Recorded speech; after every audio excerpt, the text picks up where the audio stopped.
Now I know we're on a big travel week and a lot of people like to leave early in the morning to get to where they're going faster or beat some traffic out there. But what you're going to need to watch really every morning this week is for fog forming. This morning, it's pretty much across the entire coastal bend. We've got a dense fog advisory for inland areas. So that's going to be Corpus Christi. We're sitting at a quarter-mile visibility, Beeville as well, Sinton at 1 mile visibility. Down south, Hebronville and Falfurrias are both at a quarter-mile of visibility, and we have a marine dense fog advisory as well. Port Aransas has 0 miles of visibility right now. So if you can delay travel at all till later in the morning, late morning, I would say a lot of this will be dissipated by that point.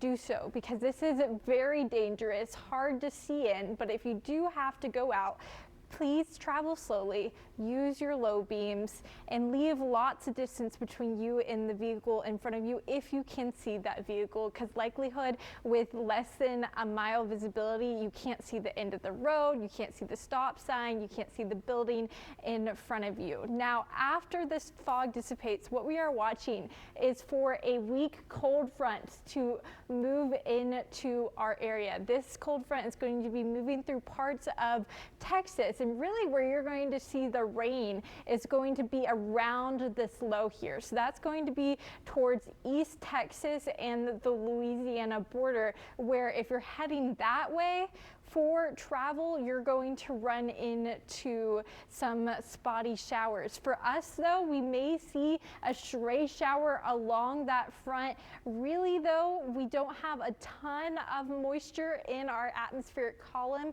to really get a lot of rain, and it's a weak front. So we're just looking at a couple of stray showers today. What I also want to point out is that usually behind a front, we're talking about winds really increasing. And when this front comes in, we're not seeing those gusts get that high.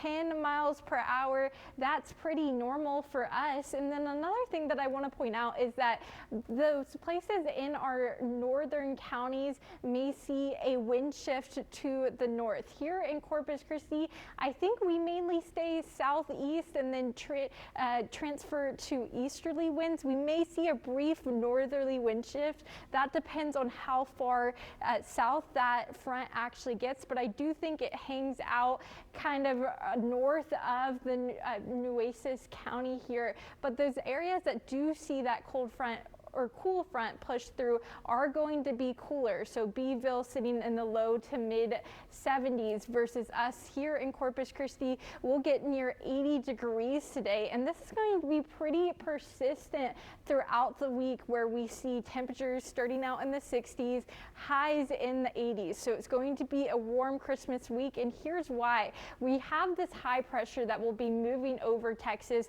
That's going to help keep us warm and dry throughout the week. So we're really not going to see substantial rain chances. And even past the week of Christmas, we are still expected to be above average. The majority of the United States is expected to be above average for the rest of the holidays and into the new year. But what you really need to be watching every morning if you're planning on traveling is for the possibility of fog, especially this morning. Josh?